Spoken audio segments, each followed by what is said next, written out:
Did you watch the companion movie? No. It's Jack Black and Jenny Slate as these two people. Wait. Like in an actual like movie version of this? Yeah, it's a Netflix like original film. Oh my God. And Jack Black plays Jan, whatever you want to call him. He doesn't care. And Jenny Slate plays his wife, but they gave her a different name for some reason. Mike watched the Jack Black movie first and was like, girl, you got to watch this. And then we realized there was a documentary about it. And I was like, no murder. Sign me up. You know what we should make an album of? What? Jillian Pensavalle. Patrick Hines. Ba-da-da.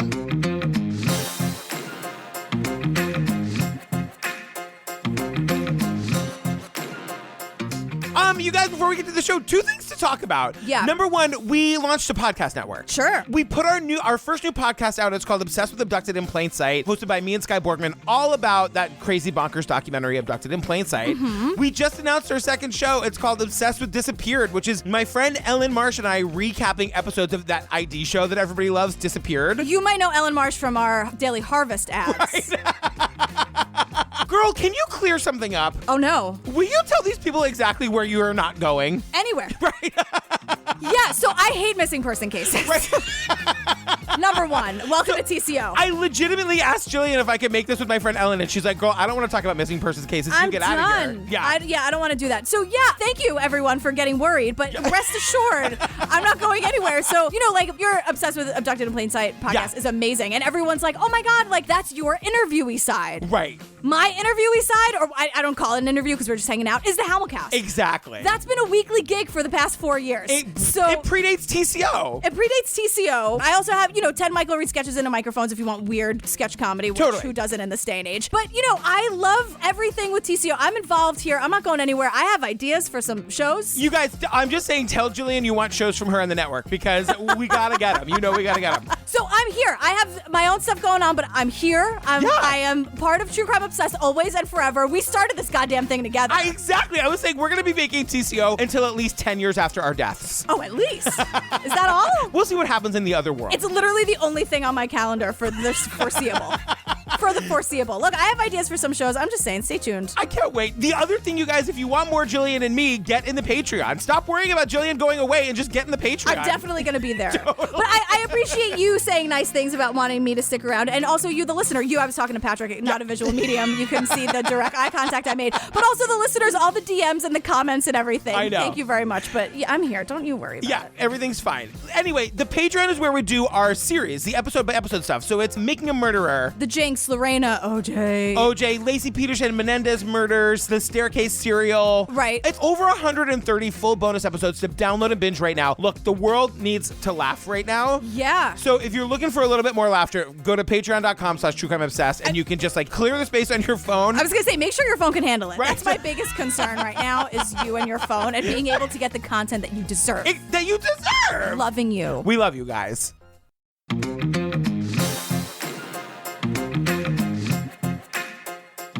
Girl, what are we talking about today? This was a GP pick. Yeah, it's called The Man Who Would Be Polka King. Oh my God. There's a lot.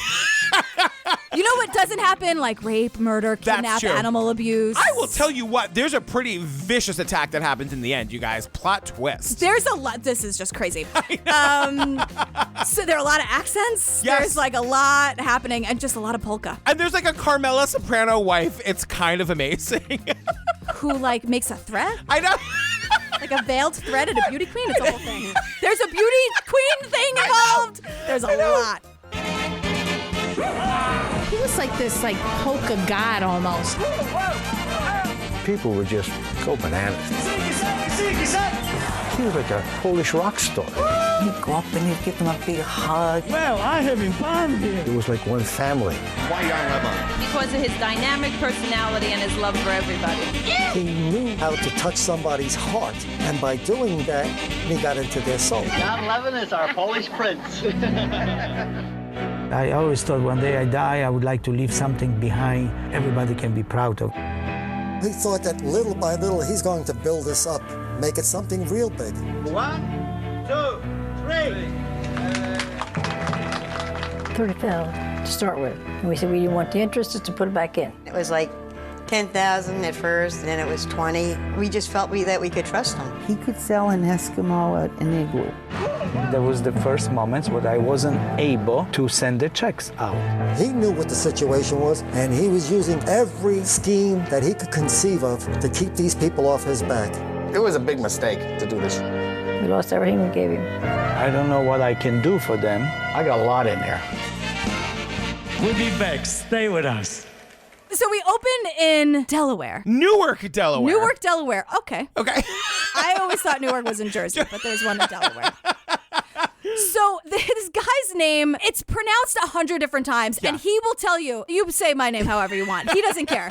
His name is Jan Lewan, but it's spelled Jan Lewan. His own wife calls him Jan. His own wife says to our face, Jan, my husband Jan. So we're going to call him whatever we want. So we meet Jan Lewan, and basically he's like going off to his sentencing, and he's on the phone, and he's like, I know I'm going to be sentenced. I'm quite nervous, shaky. Well, Swanko, you be tough. And yeah. Just be strong, yeah? Okay, darling, I love you. just be strong, yeah? Okay, darling, I love you. So we start at the end. Like, this old, weird-looking dude is on the phone in a hotel room. It's like, what did you do? And he's chipper even then. I know. This guy's optimism is relentless. I love that really just gets to you. Because I think he's full of shit. I have a lot of feelings on this, but his last words are like... Last words, well, I love everybody. I will do anything to make everybody happy. And this is another moment which probably quite few people are going to be very happy when I go behind the bars. You know, I love everyone. I want to make everybody happy. I'm going behind bars. That's got to make some people happy, right, Polka? Even if you haven't watched the documentary, that alone, you should be like, someone cast Jack Black in this movie. Too late. They did. So we get footage of Jan in his like polka heyday. Oh my God, and all these old people just fucking love this guy. He was like this like polka god almost. The Liberace in a polka field. Very cheerful, very good music. He just makes us feel just bubbly all over. He was this polka god almost. It sounds like we're in Chicago. We're not. We're in Scranton, Pennsylvania. They call him the Liberace of polka. I can't. And this old lady's like very cheerful, very good music. And the thing is, there's all this footage of him dressed like Liberace in sequins for days, which is great. And these old people, I have to tell you, having the goddamn time of their lives. Did you notice that all of these like big concerts where all these old people are dancing for their goddamn lives are at like 1 PM? Great. It's like broad day. They gotta go to bed. They're like you. You're like, a party that starts at 1, sign me up. Suddenly I love polka. Suddenly. And the thing is that they had like these polka parties and everyone's dancing and everyone really does look happy. Then you guys, so this is happening. We're seeing like video of the polka parties. And we're getting all this on-screen text of the credits and I'm like, whatever. And then on screen it just says, with your host, Stan Todrowski. Period, wait. Put a pin in that. Okay. I have a big bomb to drop on you at the end of this. You do? Yes. Don't forget. I won't. It's in my notes. So he's our host. Then it cuts to people like all the parties and then it's like, he got what he deserved. And I'm like, whoa. So these old people go from being real happy at these polka parties to being real mad in their interviews in their living rooms. I figure whatever he's getting, he deserves. You got what you deserved. You think he got what he deserved? Yep. Yeah. We still have each other. We still have our family. We still have the love of everybody, but he doesn't. So we're at the VFW. Right. And we meet our host, Stan. In a world of Pennsylvania polka, there was nobody bigger than bandleader Jan Lewan. And I should know. There was nobody bigger than Jan Lewan. And I'm like, where? What? There's a lot of, there was nobody bigger. I'm in. Immediately I'm in. So that's the VO, the there was nobody bigger. And then we see Stan, but he has his back to us and he turns to the camera like, oh, hello. Right. I'm Stan Todrowski. Hello, I'm Stan Todrowski. I've been around the polka people for decades, and I followed the career of Jan Lewan for almost 25 years. I saw him burst on the polka scene and climb to the highest heights, and then I watched as it all spun out of control. This is the story of the rise and fall of Jan Lewan and the ruin of the greatest polka empire Pennsylvania ever saw. And he looks right at us with the beer. And I'm like, where's the bartender? And he goes, this is the story of the rise and fall of Jan Lewan. And I'm like, Jan Lewan. And I was like, my notes are going to be 38 pages because everything this guy says, it all started after WW2. What? WW2? That's World War II for everyone. He's saying WW2. Hello, I'm Stan Dradowski. I've been around the polka people for decades. Stan. The polka people. The polka people. So we learned that Jan, are we going with Jan or Jan? Because his wife says Jan. I want us to go back and forth. Okay, let's do it. Yeah. So Jan grew up in communist Poland. Right. And for a brief moment, we meet Rhonda, his wife, put a pin in her. Oh my God. We will be right back. But we learned that like his mom used to make him dance and perform for everybody. Right. And then Stan is like, Jan knew he was loaded with talent, but he was stuck behind the Iron Curtain. It's communism. So he leaves Poland, right? And he never comes back because he went to Canada and he was like, whoa. He was like, I'm going to be famous and it's all going to start right here in Canada. Right. And I'm like, okay. So the thing is, like, he was a hard worker in the sense that he wasn't living this glamorous life at all. He was working in meat factories. That's not a gay bar. I mean, not in this sense, but the meat factory is totally a gay bar somewhere. Twink night at the meat factory, am I right? Yes. But yeah, so he's like a garbage collector. Yeah, like he's doing all those like jobs that you do when you're like new to a country. Right. But at night, he's going to those piano bars in Vancouver. Exactly. And he'd sell his cassettes at the gigs. And his friends are like... When he would get these different jobs in these bars or nightclubs for one night, he would offer his cassettes for sale. He only had a couple, but for him, that was a big thing, you know? You couldn't do that in Poland. So we meet a lot of members of the Jan Lewan Polka Orchestra or whatever. So we meet this guy, Pete Chacho. Oh, God, this guy, Pete Chacho. We're going to learn that this guy has got an axe to grind. And it starts from the very beginning. He was like... His English diction was pathetic. His English diction was pathetic. Right. And I'm like, Pete. Girl. Who hurt you? And I'm like, oh, Jan. Right. Pete is the accordion player, you guys, and he takes that shit real seriously. I know. So Jan moves from Canada to Pennsylvania, where there was a really big Polish scene. And he's like, well, I can be famous here because I can find success by taking advantage of this really big Polish community who happens to love polka. Exactly. So then we're back to Stan. Stan's our announcer, you guys. Yeah, our host. Our host, right? At the American Legion, who just needs another round. Right. Excuse me. It didn't take him long to catch the eye of one young fan, a local beauty pageant winner by the name of Rhonda. Speaking of diction lessons, by the name of Rhonda. By the name of Rhonda. Then we see Rhonda, and Rhonda tells us that she was like super underage. I guess I was at that time a junior, senior in high school. Probably about 16 or 17. She was 16 or 17. Right. Doesn't matter. It's all bad. Jan is like in his 30s when they meet. He's so much older than she is. And like she was infatuated and they get married and move to Hazleton that I only know of because they mention it in The Office sometimes. Oh, is that right? Pam like goes to Hazleton to look at things. Pam is so annoying. That's not the podcast we're on right now. Yeah, Rhonda thought he was like super sophisticated and a classy entertainer. Well, she was 16 and he was very much not. Right from the beginning, he's determined to be like a big famous star. And so Rhonda's telling us like what they did to like get his name out there. She's like, he'd put a couple of flyers out. He would donate his voice to churches. He would do it for nothing, just to get people that there's this entertainer that's new in the area. So we're back with Stan, our host, and he's sitting at the bar with his back. He loves these big turnaround reveals. This is the second one. I know. We just started. And he's like, but how could Jan make his jump to the big time? Well, I'll tell you. For a Polish entertainer working in northeastern Pennsylvania, there's only one word that'll open the door to stardom. The word is polka. Obviously. Also, did you notice all the like dissolve transitions? Yeah, I was This one was a star because get it, he's about to be a star. Right. So we're off and running into the world of polka, everybody. Yeah, Gird and your again, loins. we start seeing all of these videos again. And again, these old people are like dancing for their lives. And we meet Sam Lestant. He's a TV broadcaster. He would just say, hey, throw the bras up. They throw the panties up. You know, I said, hey, great for you. I wasn't there. They throw the bras up, the panties up. I say, great for you. I wasn't there. And I'm like, that was a roller coaster from Sam. I know. This guy, Sam Lestant, gives Jan a TV show. He gets a cable access local polka show. Right. And he has a fan club. We meet the president of the fan club. Who is like from Bensonhurst, Brooklyn. I know. Because someone's like, now why do you love him? And she's like, because of his dynamic personality and his love for everybody.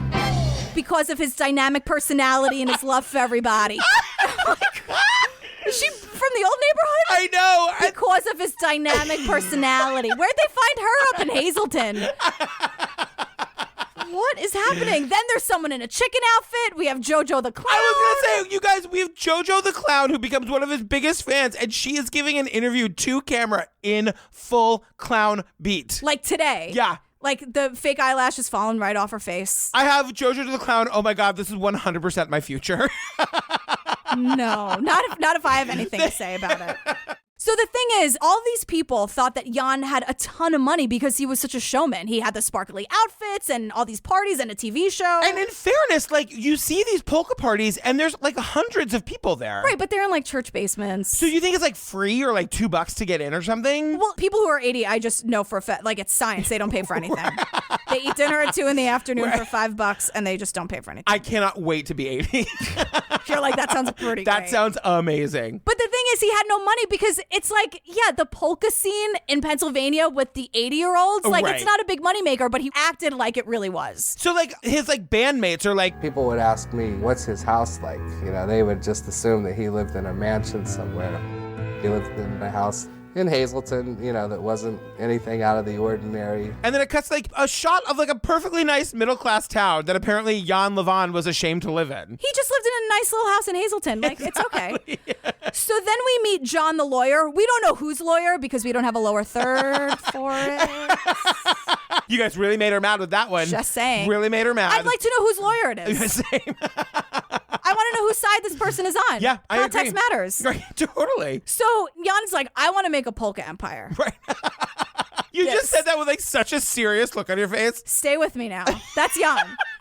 Look, I really want to make a polka empire. So he calls his friend over in Poland Yep. and he's like, girl, how do I do this? And the friend is like, well, look, I once needed money. So what I would do, I just ask all my friends to give me that money. Right. And in return, I'd give them like IOUs, also called promissory notes. Yep. And then all my friends and the people that love me would just give me all this money. And that's how you build your empire. And Jan's like, great, click. And this is why well-intended idiots should not be allowed to do things with money. This is like, if I wasn't married to Steve, this is how I would be making money. Right, we wouldn't be here. No.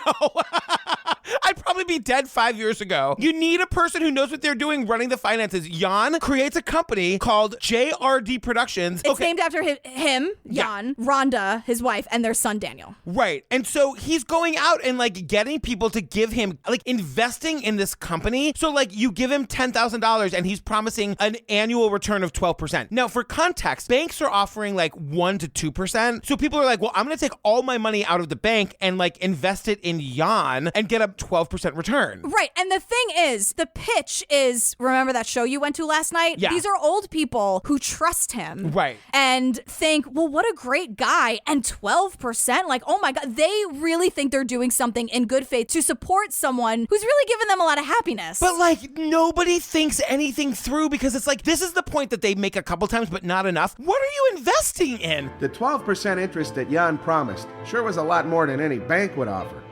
It was pretty amazing, especially since JRD was only earning money from business related to polka. You invest in Apple. You invest in... They're investing in a polka empire, excuse you. But it's like, when this all turns bad, because spoiler, that's what happens, all the people in like the Securities and Exchange Commission is like, what did they think they were investing in? And to be very clear, I mean, these are senior citizens, they're retired. Yeah. It's not like they're giving a couple $100 here and there. No. These people were giving thousands, tens of thousands. $153,000, one of these guys? Yeah, or some people would be like, well, I started with 10 grand and then gave him a cool 30K and then my grandson's tuition. And then like, it wasn't just like a couple $100 here and No. there, which would be bad enough because you're really taking advantage of these people. Yeah. But that's how much these people believed in him. One of these old people that we meet, one of the investors, his name is Jack Kelly. You guys, that's the lead newsie. We finally found out what became of Jack Kelly. He got really old. He moved to Hazleton, Pennsylvania and invested in this polka guy. It does kind of check out because Jack was always one for the schemes. A little sad he didn't end up moving to Santa Fe, but what are you going to do?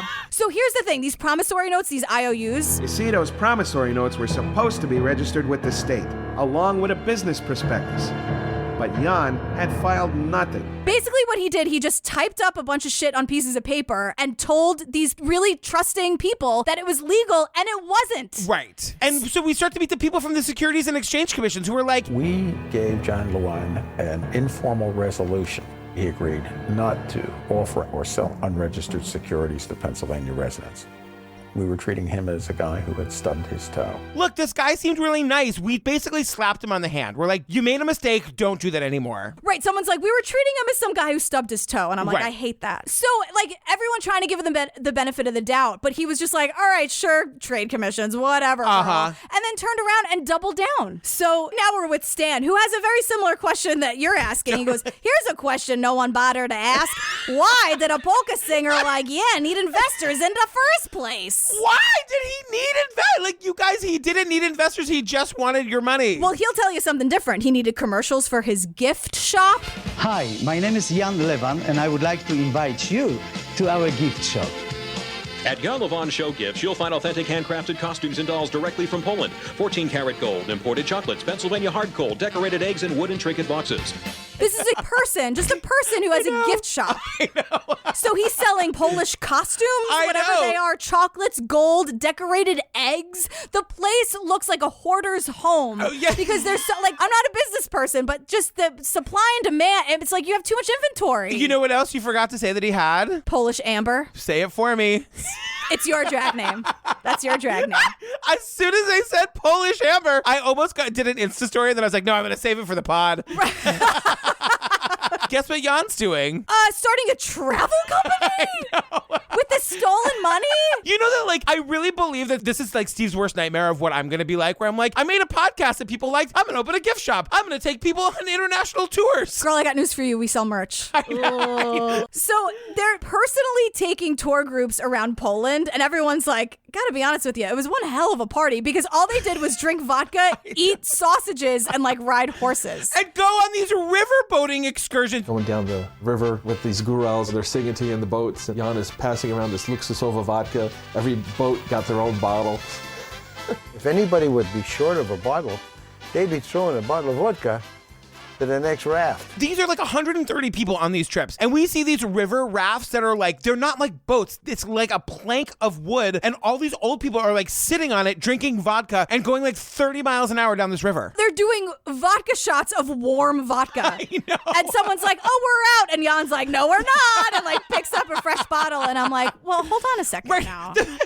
Suddenly I'm on Jan's side. If he just had a little bit of ice and maybe a twist, we could talk about it. But the thing is, these people are just like, we get a free trip to Poland. No, you don't. You're 30 grand paid for it. Come on. You guys, we're just really getting started with this trip around the world. I know. It started with Poland, and then all of a sudden he's like, Vienna. He goes, Vienna, how about that? I know. Lois paid for everyone's trip to Vienna. Poor Thanks, Lois. She's just waving. She hasn't been able to hear a word in 13 years. It's little Henry's college fund paid for everyone's vodka. But you guys, the big trip, if you're going to take a trip with Jan Lewan or whatever, Jan Lewan. You got Jan Lewan. That was actually perfect. That's why I laughed, because you nailed it. You really, really wanted to go on a trip to Italy. Because if you go to Italy with Jan, you guys, you get an audience with the goddamn Pope.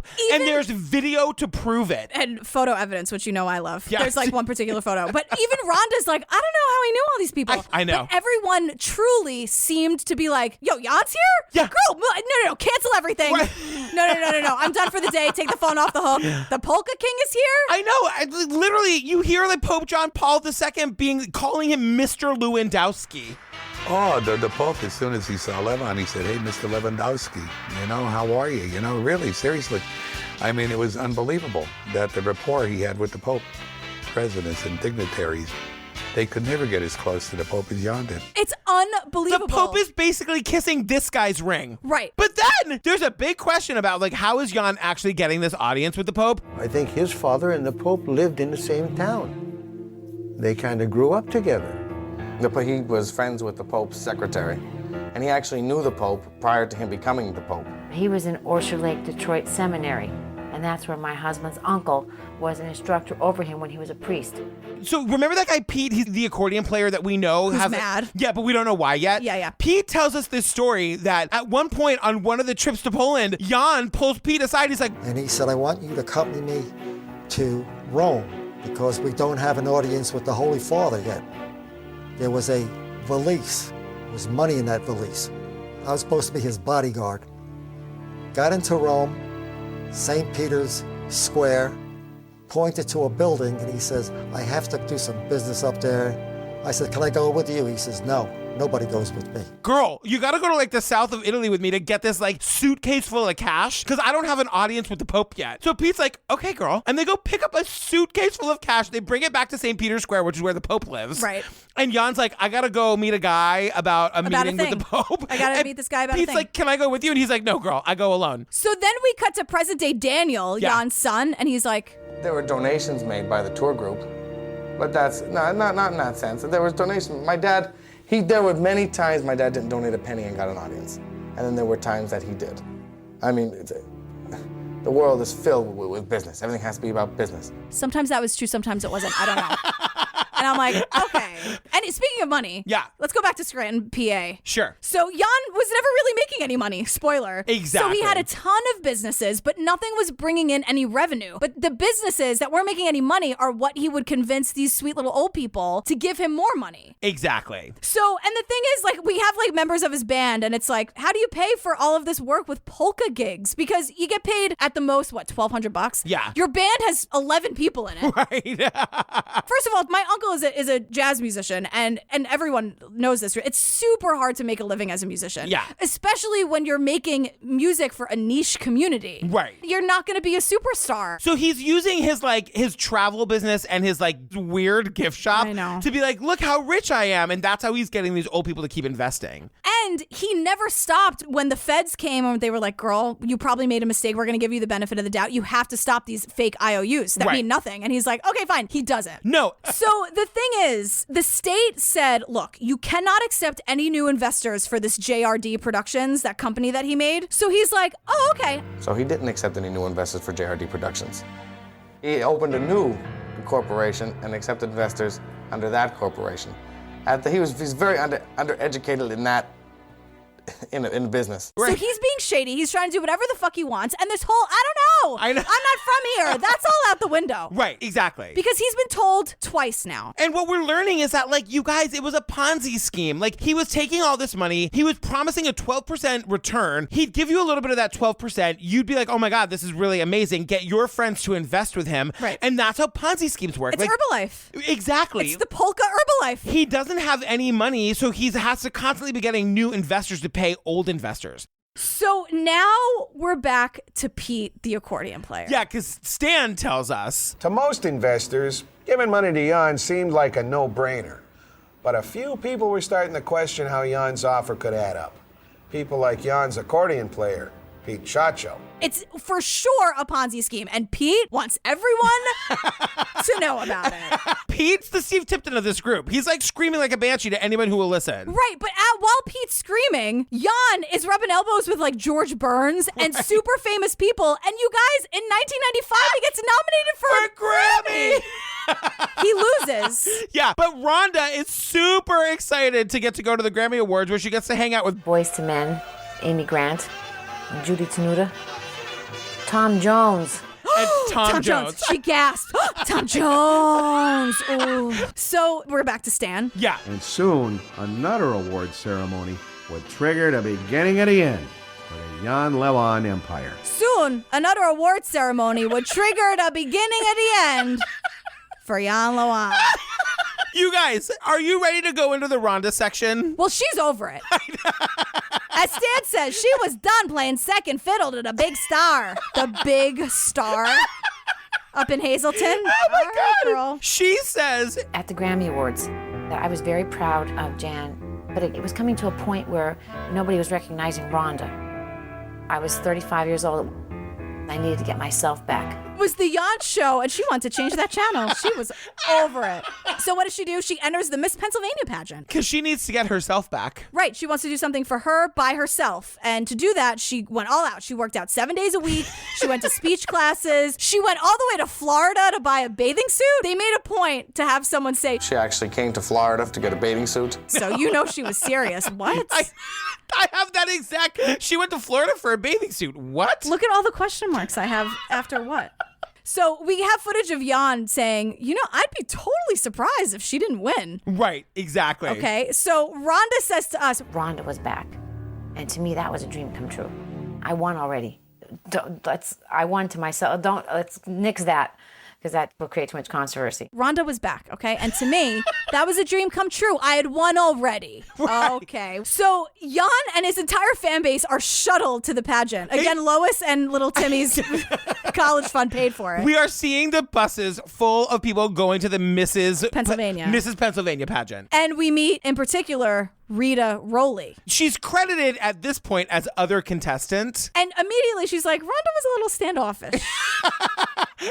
But then it comes to Rhonda. Well, but Rhonda shows up, and Rita says Rhonda shows up to the Mrs. Pennsylvania pageant. She was wearing a jacket that said Mrs. Pennsylvania 98, which we thought was a little presumptuous. With a jacket that says Mrs. Pennsylvania 1998, like she already won. And Rita's like, I don't know. I thought that was a little presumptuous, as she literally is Kermit taking the little tea sip. I'm like, whoa. Rita's like, she was standoffish, and it cuts to Rhonda. She's like, I wasn't there to socialize. I wasn't there for fun, for a game. I was there for a purpose. I was not there to make friends. I know, Rhonda, okay? I know. Clearly you weren't. And then Rita, again with the tea, goes, personally, I didn't think she did too well, but hey, that's just me, Rita. You guys, this is all going somewhere. This is my favorite part of the whole movie. So sure enough, Rhonda wins. She's so overwhelmed. She's crying. I finally did something on my own. Okay. Rita, when they announced that Rhonda won, and Rita's like... When they announced Rhonda, we all kind of looked at each other like, that's not necessarily who I would have picked, but oh well. Huh. All of us were a little puzzled. We were shocked. And then the judges were like, girl, us too. Because the judges are like, that is not who we picked. At all. At all. And we see, this is such a low budget documentary, which is fine. Like, tell your story, do what you have to do. Yeah. But I don't know how they got access, because we see the judges' scorecards. Yeah. And we see that someone went in and changed the scores, and not even subtly. Not even like how we used to change our IDs when we would chalk our IDs back in the day and turn the numbers into like, oh, we're 21. Right. And someone just crossed out like 22 for the score and gave her like 100 and all 100s. And suddenly she just won A+++++++++. And everyone's like, wait, what? Because it turns out Rita won first place and Rhonda was dead last. Dead last, you guys. Flashback to 15 seconds ago when Jan was like, she deserved to win. She worked so hard that if she won't win, I'd be really surprised. Everyone in the polka scene was like, she's totally winning. Yeah. She didn't. So this becomes a little bit confusing to me, because it's like, you see the scorecard. It was obviously doctored. She lost. Rita obviously won. And this becomes a scandal in northeastern Pennsylvania. Detectives assigned to the Mrs. Pennsylvania case were in our area today. Detectives met with Jan Lewan this morning in Hazelden. Right, because now today, like in Rhonda's interview, she's like, look, I didn't want something I didn't earn. Like, I was a victim. Like, if someone fixed it, I had nothing to do with that. The whole point was that she was going to get Rhonda back. And they came to talk to him. I said, well, you had nothing to do with this, I hope. Of course not. I mean, that would have defeated the whole purpose. He knew how much I wanted to do something on my own. She's like, why would I want something I didn't earn? That sucks. Then we go to David, the son, and he's like, for the outside person who doesn't know the family, doesn't know this, doesn't know anything, it could look like my father may have had something to do with it. No, it totally looks like my dad rigged it.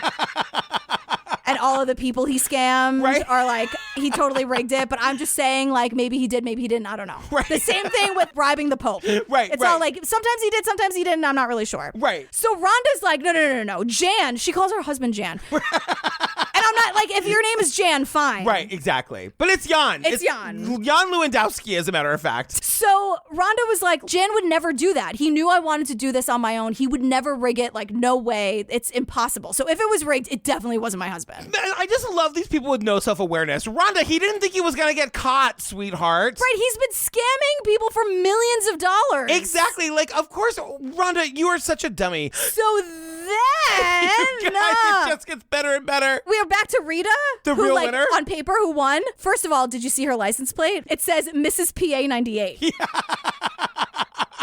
So the scandal breaks, right? She's named the official winner. First thing she does is get that vanity plate. Right. That she has to this day. Can you imagine? I know. I love it so much. Look, Rita, do what you have to do. So, of course, now that it's official, now they're like, Rhonda, hi, girl. This is super awkward. You have to give back the crown, the sash, the money, the TV, like all of that stuff. She refuses to this day. She refuses. Rhonda, the person 10 seconds ago was like, I don't want something I didn't earn. In the same breath is like, well, I'm not giving that fucking crown back. And then she goes, It's a done deal. I'm the winner. Leave it alone. Get on. Move on with your life. Get over it. I won. Get over it. Move on. And of Rita, she says if she asks for it back one more time, I'm going to give it back to her through her front window. She goes, you know. And I'll tell you what, if she asks me for the back one more time, when I come in through her front window. In 30 seconds, Rhonda does the following. Say, I don't want something I didn't earn. Right. Swear up and down that her husband, who's a lying, cheating polka king, would-be polka king, definitely didn't rig it, but probably did. Then refuse to give back what she admits she didn't actually earn, and then threaten the woman who actually won and just really wants the goddamn sash and the crown that she rightfully earned. But now the thing is, like, as their son Daniel says, that was the beginning of the downfall. Was that Miss Pennsylvania? That bullshit was the beginning of the end. Right. Because now people are like, even these old people are like, did he rig that beauty pageant? Right.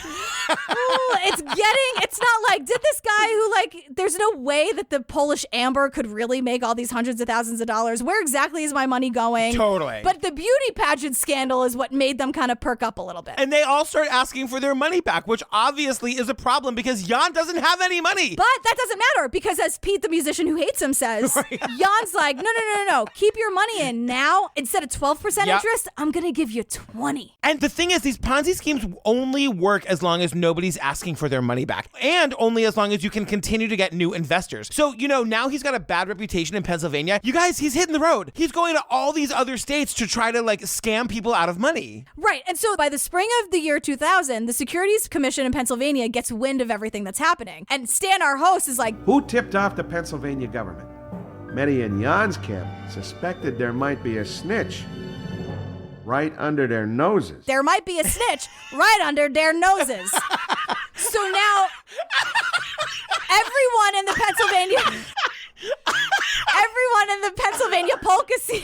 Everyone assumes that Peter, the accordion player, they all think he's the snitch. Peter vehemently denies it. Well, because they got in a big fight because Jan couldn't afford to fit the bill for Pete's wife, Harriet, to go on all these trips to meet the Pope or whatever. So then when Pete's like, now hold on a second. Right. And then they had this big falling out and Pete was like, okay, fine. And Jan was like, fine. But then someone was going around leaving messages on people's answering machines, like all the investors' answering machines, being like, I got this call on my tape. He didn't leave his name. He just said that your securities to Jan Lewan are illegal. He's not registered to sell those promissory notes. This is super shady. He's stealing your money. Okay, bye. Click. This was not Pete. Click. Right. Pete to this day denies that he did that. But he's also screaming probably the same thing he was screaming on their voicemails. Right. Because he's like, Jan Lewan is a liar.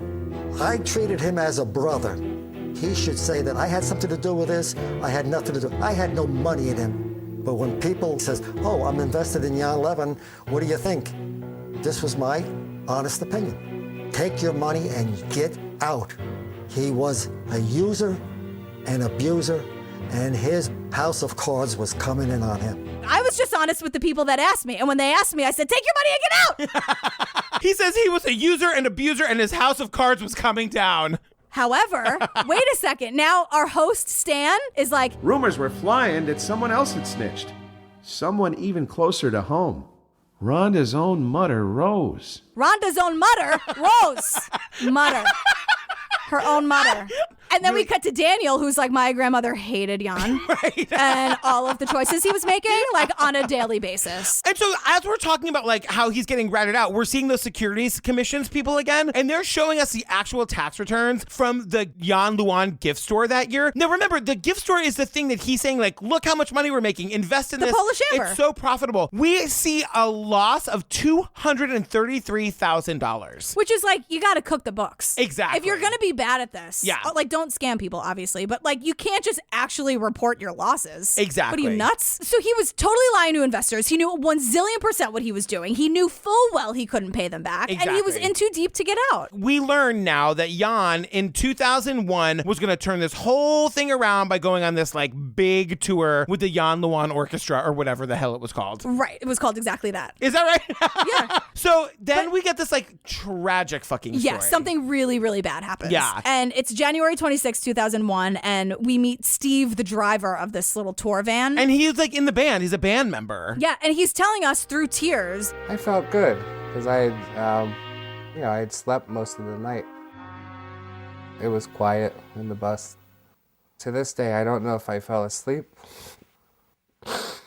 I just remember screaming, "I'm sorry," and that was it. Something happens and this like van, bus, whatever it is, just like tumbles off the road and 2 of the members of the band die. Yeah, and his son Daniel, who we've been talking to this whole time, was like critically injured. And Daniel, who I think is garbage, but now I feel bad for thinking that. Well, he almost died. I know. He says, I remember nothing of this. And Pete, the accordion guy who hates everybody now, he's like, Daniel was hurt bad.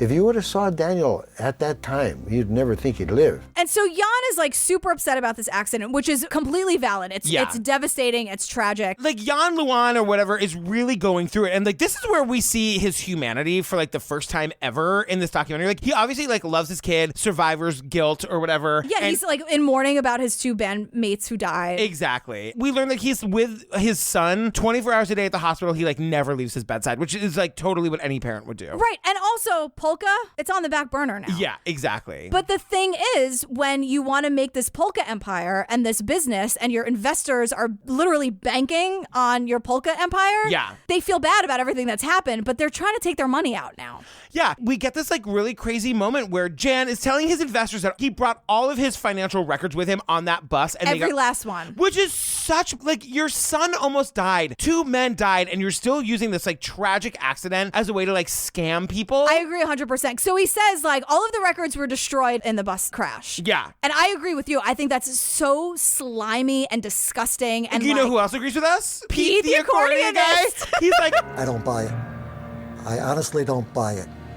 How much blood did you have to pour out on those books to make them not legible to read? Peter! We only know him as Pete. Peter! I know. Oh my He's God. so mad, this guy. So basically, everything falls apart after this. Yeah. The investors want the money. He won't give it to them because he doesn't have it. And the lies just aren't cutting it. So now the IRS is like, hey, girl. I know. We warned you 3 times. Like, of course they have wind of it now. And it was really only a matter of time. And so now the government is just like seizing all of his assets. So like he's giving us a tour of his empty store and the government has seized it and they're auctioning off all of his shit. And he like looks at us and he's like, in one moment, I was worth it like $6-7 million, and now I have $35. Hey, still all right. Great. I don't care. Yeah. Because he was lying to the feds. He was like, I only have like, 8, 9, 10, 12 investors. Oh my God. He really had over 400 of them in more than 20 states, and they paid him close to $5 million. Right. So this whole like, I don't know, I don't speak the language, I don't know this country, that was all bullshit. He knew exactly what he was doing the entire time. Yeah, and so like this is, again, we're getting the round robin of like all the people that he scammed. And you know, they're really sad. These are old people. This is their life savings. And then it cuts to Jan, and he's literally like, I'm a victim too here. He goes, I regret nothing. I got to travel all over the world, and yeah, I scam people, but I'll pay for it eventually. It's not a problem. I know. Jan! Unbelievable. Jan! And then we see his ultimate downfall is that like to try to make a little bit of a living, he's trying to revive his polka empire, and he's like performing in the middle of the afternoon at this like senior center. It's a senior citizen show. I have this opportunity to make living. So here I am. They have a nice little cocktail, then lunch, and then I do my show. Hopefully they will buy a few records, go home. I take the money and go home too. The thing about it is that, like, whereas before we would see these, like, middle of the day polka parties and everyone's jumping up and down and dancing and singing, these old people are me, where it's like, you're being too loud, get off my lawn. Get off my lawn. Just pass the vodka and shut up. Pass the vodka and shut up, the Jillian Pensavalli story. And he's trying to get these people into it, and they just don't give a shit. He's just like part of their like daily programming. It's just awful. And guess what? He never had a polka empire to rebuild to begin with.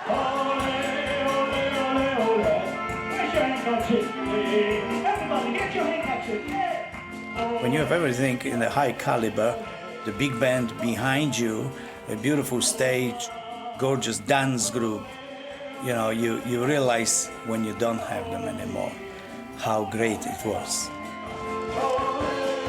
So then he's like arrested. He's like on trial for this. No one speaks for him. Everyone speaks against him when they're doing these like character witness things. And we learned that at his sentencing, when people are speaking, this one old lady like urchin, like rolls her walker up to the front of the courtroom. I remember one old lady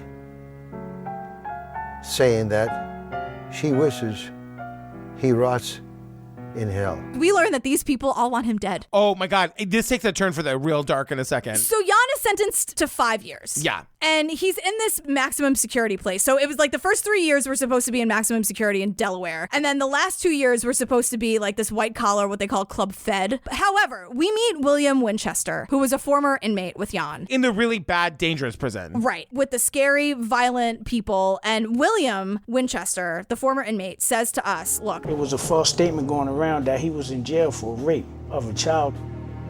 If it's anything to do with a child, somebody's gonna get you. Because they're like, this doesn't make any sense that this guy is here either. Like, he's not like us. Why is this guy here? He must have done something really bad. And like William tells us, and we know, like, people who hurt kids and animals, and they do not do well in prison. Yeah. So Jan's cellmate shivs him and stabs him in the neck, and he almost dies. So he like, okay, you guys, like, trigger warning, this is really bad. He uses his razor to slice Jan's neck from like ear to ear. Yeah. He like basically almost decapitates this guy. But all of these people, so we're like, ugh, we got to say trigger warning for our listeners. All of the old people he scammed. You guys. I mean, all of them are every just last like, one. Should have finished the job. That's not very nice to say, but it's... The guy didn't go deep enough. Yeah, didn't have a deep enough knife. Really? Yeah, I really thought the guy didn't go deep enough. Didn't deep enough. You know what I said? The first place they should have did, he should have went all the way around. You know, just goes from ear to ear. Should have went around the back too. Should have finished the job. He didn't go Should have deep killed enough. him. Yeah. Should have went all the way around. And they're laughing about it. And even the filmmakers are like, wow, really? And they're like, yeah.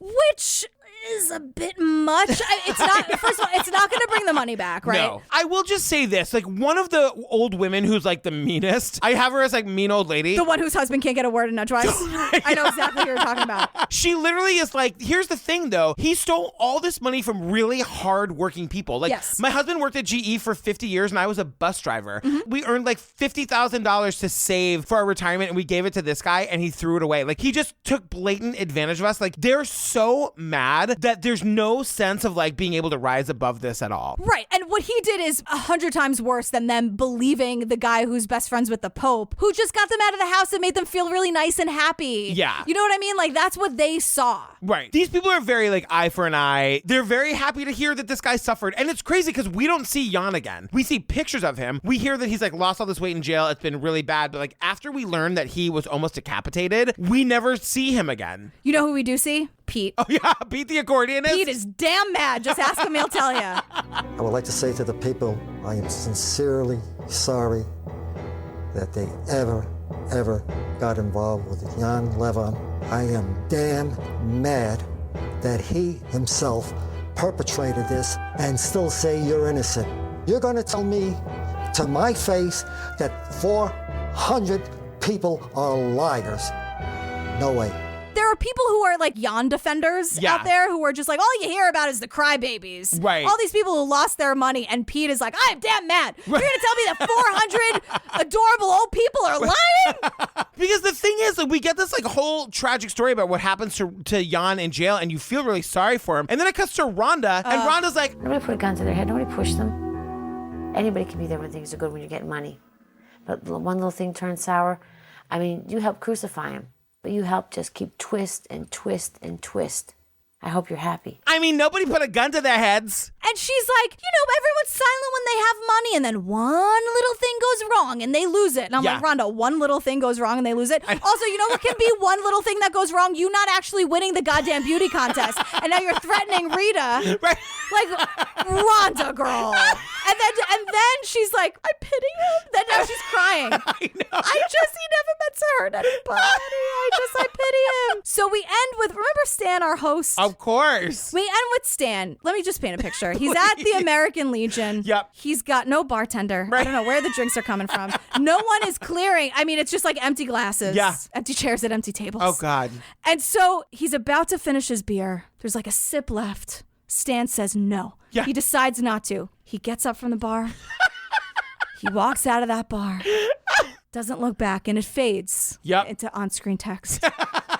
That says that Jan served 4 years in Delaware in the state prison Max, which was horrible. Then he was moved to Club Fed in 2008. He was released in 2009, and he immediately began plotting his polka comeback. And investigators say he scammed people out of over $10 million. This is what I really want to talk about. Okay, please. It has to do with Stan. Yeah. What you were said in the beginning. Yeah. Because I'm like, is Stan in on this, or is Stan like being his true, authentic self? In the credits, which I just kept rolling because I was typing all of this, Mike goes, wait, what? In the credits, we learned that, quote, Stan Tadrowski was played by an actor named Greg Corin. What? Side googs tell me that Stan was, quote, a fictional authority on the Pennsylvania polka scene. I am enraged about this. They didn't make that clear at all. Didn't you think that Stan was the filmmaker? He refers to them as we, like he's from the community. That's what I'm saying. So they have this guy, Greg Corin, an actor, play this fictional guy, Stan. Oh my God. With the back and the turning. I am incensed about this. Irrationally. I admit it's an irrational anger. I don't like it. I feel duped. I know what those old people felt like in Pennsylvania now. It's exactly the same thing.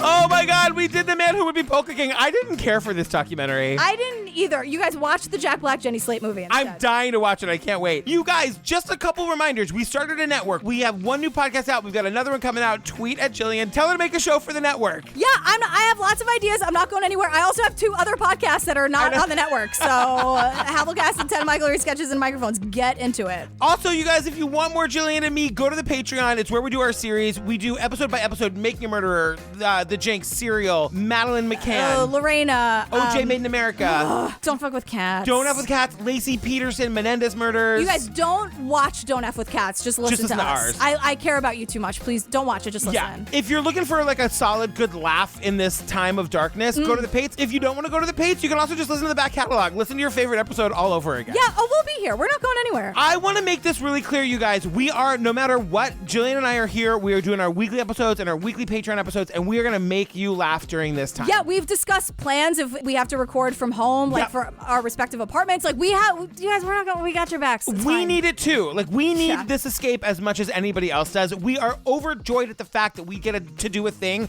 that makes people laugh, and it's needed in this time. We're truly thrilled and grateful and honored to be here, and just keep listening, would you? Exactly. We love you. Speaking of, girl, what are we doing next? We are doing Where is Robert Fisher? You guys, I'm excited. I learned about this case on Unsolved Mysteries when I was like a little kid. This is about a man who we think murdered his whole family and then vanished. I know nothing about this. Yeah, so I just remember the Unsolved Mysteries episode haunted me. So I almost said get excited. Don't get excited. I was going to say, so we're back to like murder and horrible, scary stuff next week? Yes.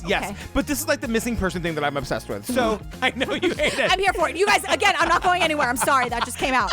I'm sorry. I'm here for you. All right, let's do this quick. They can find you at Jillian with a G on all the things. Mm-hmm. And they can find, excuse me. God. Girl, where can they find me? Oh my God, I took a breath. Jeez. They can find you at Patrick Hines on Twitter and at Patrick Hines _ on the Insta. You guys follow us on Instagram if you're not already. It's at True Crime Obsessed Podcast. I do Insta stories all the time. We do like fun photos. I'm very active on the Instagram. Yeah, maybe I'll hop in the stories every once in a while. Get in there, girl. I'm gonna do it. And we love you guys. Stay tuned for the trailer for Where's Robert Fisher, our insane outtakes from this one I can't even imagine. Oh my God, the Pennsylvania polka. And we love you. We love you. Okay, bye. Bye. Don't scam people. Don't murder scam. and don't scam. Yeah, don't It's murder, like, don't scam. It's so obvious. So easy. It feels so simple. Bye. Bye. 74th Street North, there's just an explosion. An explosion and fire burns down a Scottsdale home in minutes. It's totally in flames. It was a big boom. Okay, we'll get somebody right over.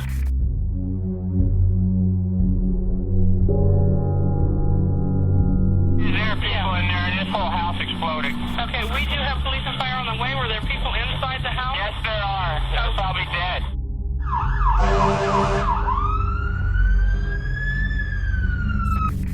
45 minutes ago, police came out, and after 2 days of investigating, they said that the scene here is a triple homicide. It was cold-blooded what he did.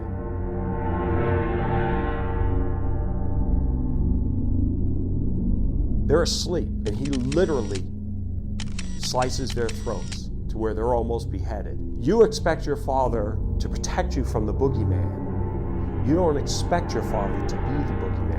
And that's what's real sick about this. Robert Fisher is a murder suspect. Mr. Fisher is still outstanding. Police believe Robert Fisher is on the run tonight. Where is he? It's one of the great unanswered stories in Arizona history.